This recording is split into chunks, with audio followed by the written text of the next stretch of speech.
se retrouve aujourd'hui pour décrypter les points essentiels de cette loi de finances 2023. Au niveau du sommaire, on verra dans un premier temps les dispositions qui vont être applicables aux particuliers, en matière d'impôt sur le revenu notamment. Ensuite, on s'intéressera aux entreprises et enfin, on fera un petit focus sur une des mesures liées à la crise sanitaire. Premier point de cette loi de finances, le barème de l'impôt sur le revenu. Comme chaque année, bien évidemment, il y a un rehaussement des tranches. Ce rehaussement des tranches, cette fois-ci, c'est impacté en fonction de l'inflation. L'inflation étant aux alentours de 5,8%, le législateur a décidé de revaloriser les tranches à hauteur de 5,4%, comme vous pouvez le voir à travers la diapositive suivante. Ensuite, les différents avantages liés aux enfants majeurs sont revalorisés aussi comme chaque année. Vous pouvez le voir à travers la diapositive, les différentes limites de déduction qui peuvent s'appliquer en fonction de votre cas. Le crédit d'impôt pour l'emploi d'un salarié à domicile. Quand vous employez un salarié à domicile pour effectuer certaines tâches, comme par exemple la garde d'enfants, l'assistance aux personnes âgées ou encore les services aux personnes pour des tâches ménagères, vous avez le droit à un crédit d'impôt. Ce crédit d'impôt, c'est 50% des dépenses dans la limite de 12 000 €. La seule petite différence qu'il y a par rapport à l'année dernière, c'est que cette année, le contribuable devra obligatoirement indiquer dans sa déclaration d'impôt le service ou les services au titre desquels il a engagé les dépenses. Donc c'est vraiment, on va dire, une mesure de forme, tout simplement. Ensuite, comme chaque année, il y a le crédit d'impôt pour les frais de garde des jeunes enfants. Petit rappel, ce sont des dépenses qui sont éligibles pour les gardes d'enfants de moins de 6 ans. À compter de cette année, cette limite, elle est nettement rehaussée puisqu'elle passe à 3 500 € alors que l'année dernière, elle était de 2 300 €. Et si c'est une garde alternée, elle va passer à 1 750 € au lieu de 1 150 €. Il faut le savoir. Petit focus sur le crédit d'impôt pour acquisition et poste de système de charge pour véhicules électriques. En effet, maintenant, les véhicules électriques sont de plus en plus nombreux sur le marché de l'automobile. Donc, il est important, il est intéressant de savoir qu'il existe un crédit d'impôt qui est égal à 75% du montant des dépenses dans la limite de 300 € par système de charge que vous pouvez défalquer de votre déclaration d'impôt sur le revenu. Donc sachez-le, puisqu'en général, ce sont des choses qu'on peut oublier, mais ce sont des choses qui sont importantes, il n'y a pas de petites économies. Diapositive suivante, c'est la réduction d'impôt au titre des souscriptions au capital des petites et moyennes entreprises. On l'avait déjà évoqué l'année dernière, temporairement, le taux de cet avantage fiscal a été porté à 25% au lieu de 18%. Mais attention, uniquement pour les investissements qui sont réalisés entre le 18 mars 2022 et le 31 décembre 2022. La loi de finances pour 2023 va maintenir ce taux à 25% pour tous les versements qui sont effectués jusqu'au 31 décembre 2023. J'attire votre attention sur un point, c'est que cette réduction d'impôt, elle est soumise, comme toutes les réductions d'impôt ou les crédits d'impôt, à des conditions, notamment conditions d'emploi d'un salarié, aussi conditions de conservation des titres. D'accord ? Enfin, si je dois donner un titre d'exemple pour que ça soit un peu plus clair pour vous, la souscription au capital de PME, c'est tout simplement si vous créez votre propre entreprise et que vous apportez donc au capital de votre propre entreprise de l'argent, vous pourriez être éligible à cette réduction d'impôt. Cette gestion des déficits fonciers, elle est importante cette année. En effet, vous savez, dès lors que vous avez des bénéfices fonciers, vous pouvez imputer certains travaux. Et ces travaux peuvent générer un déficit. Et donc, il existe une limite depuis très longtemps, une limite qui est fixée à 10 700 € à raison des seuls déficits qui ne proviennent pas des intérêts d'emprunt. Cette limite, cette année, pour cette nouvelle loi de finances, est portée à 21 400 €, mais attention, uniquement sur des dépenses de travaux de rénovation énergétique qui permettent de passer d'une classe énergétique à une autre. Voilà. Dernier point des dispositions applicables aux particuliers, c'est la rémunération au sein des sociétés d'exercice libéral. Qu'il faut retenir, c'est l'exercice en CELARL ou en CELAS. À l'époque, depuis 2017, il y avait un vide juridique qui, dès lors que vous exerciez en CELAS et que vous étiez dirigeant, dès lors que vous exerciez pour des fonctions techniques, notamment par exemple des médecins, des architectes, des avocats ou encore des experts comptables, vous étiez rémunéré pour cette fonction technique.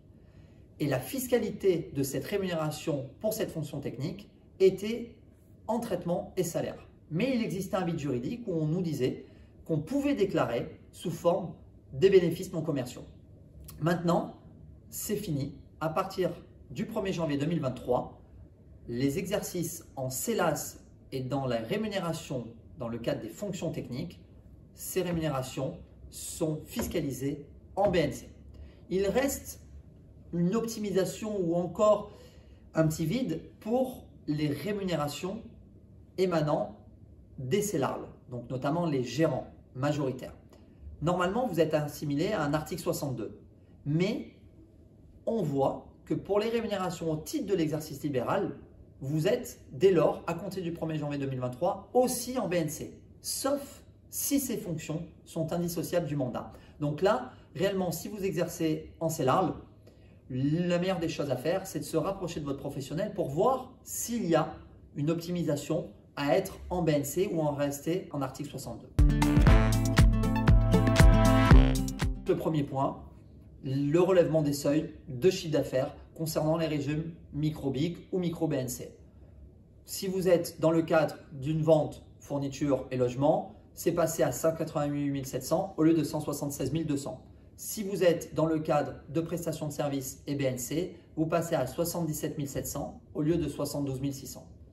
Évidemment, la même règle qui existe depuis maintenant près de 3 ans, il faut dépasser pendant 2 années successives les seuils de micro pour basculer obligatoirement au régime réel.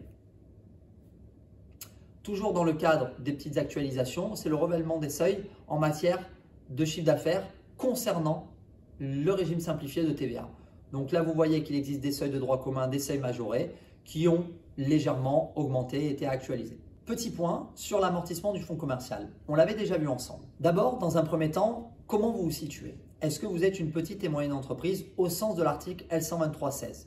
En règle générale, oui, puisqu'il faut à un moment donné ne pas dépasser 2 des 3 seuils suivants qui sont en rouge en face de la diapositive. Donc un total de bilan fixé à 4 millions d'euros, un montant net du chiffre d'affaires à 8 millions d'euros et un nombre moyen de salariés employés au cours de l'exercice égal à 50. Si vous ne dépassez pas 2 de ces critères, dans ce cas-là, vous êtes une petite et moyenne entreprise. Qu'est-ce que la loi dit? La loi dit que sans justification, on peut amortir un fonds commercial, notamment sur 10 ans, mais uniquement d'un point de vue comptable et non fiscal. Mais il existe une exception qu'on avait évoquée l'année dernière, c'est la déductibilité temporaire de l'amortissement comptable. Sont admis en déduction les amortissements constatés dans la comptabilité, donc fiscalement parlant, pour des fonds qui sont acquis entre le 1er janvier 2022 jusqu'au 31 décembre 2025. En synthèse, vous avez le droit d'amortir ces fonds commerciaux fiscalement parlant si vous respectez ces dates-là. Petit point de vigilance sur la mesure anti-abus qui a été notamment instaurée en date du 16 août 2022, n'est plus acceptée en déduction fiscale au titre des amortissements des fonds commerciaux, la cession à titre onéreux et les apports. Voilà. Sauf ceux qui auront été réalisés entre le 1er janvier 2022 et le 18 juillet 2022. Le taux réduit de l'IS, important. Vous savez que de toutes les façons, depuis le 1er janvier 2022 et comme ça l'a été annoncé, le taux normal de l'impôt sur les sociétés est fixé à 25%. Seul le taux réduit de l'IS, qui est toujours fixé à 15%, la limite est majorée à 42 500 euros de bénéfices au lieu de 38 120 euros de bénéfices. Point important sur la TVA. Et là, ça concerne, en synthèse de cette diapositive, la TVA sur les débits. Ça veut dire quoi? Ça veut dire qu'une entreprise qui était sur une TVA sur les débits, eh bien, ça veut dire qu'elle était sur une TVA à la facturation. Donc, dès lors qu'elle avait une facture d'achat, elle déduisait la TVA. Dès lors qu'elle émettait une facture de vente, elle collectait la TVA. Eh bien, ça ne va plus être le cas, notamment en ce qui concerne les acomptes de TVA. Quand on est en TVA sur les débits, dès lors qu'il y a un acompte, que ce soit dans le sens d'un fournisseur ou que ce soit dans le sens d'un encaissement, dans ce cas-là, la TVA sera à la fois déductible, mais à la fois collectée au moment de l'acompte. C'est un véritable changement qu'il faut tenir compte pour ce type de société. Point suivant, la suppression de la CVAE. Comme on l'avait déjà indiqué l'année dernière, avec un taux qui avait été déjà réduit de près de moitié, la CVAE va disparaître. Dès lors qu'elle va disparaître, on ne parlera plus de plafonnement de la contribution économique territoriale qui était composée de la CVAE et de la cotisation foncière d'entreprise. On parlera alors, au titre de l'année 2024, du plafonnement de la CF, avec bien évidemment un taux qui sera abaissé à 1,25%.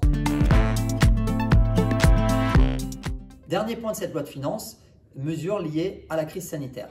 Il y avait un dispositif de PGE donc de prêts garantis par l'État, qui avait été mis en œuvre bien évidemment suite à la crise Covid et qui a pris fin dernièrement au 30 juin 2022. L'État a instauré une sorte de nouveau dispositif que l'on appelle le PGE Résilience, mais il va s'adresser à très peu de sociétés. Mais je voulais quand même en parler, car peut-être si vous regardez cette vidéo, vous allez vous sentir concerné. C'est en effet un prêt qui est ouvert aux entreprises ayant un besoin significatif de trésorerie en raison des conséquences économiques liées au conflit en Ukraine. La diapositive suivante vous montre les cas précis qui peuvent vous faire obtenir ce prêt PGE. Ce prêt PGE peut être en complément, comme la diapositive suivante le montre, du PGE actuel. Donc, vous pouvez au total emprunter jusqu'à 40% de votre chiffre d'affaires puisque ce prêt PGE Résilience couvre jusqu'à 15% du chiffre d'affaires annuel moyen de vos 3 dernières années. Je vous remercie pour votre attention et vous souhaite par la même occasion une très belle année.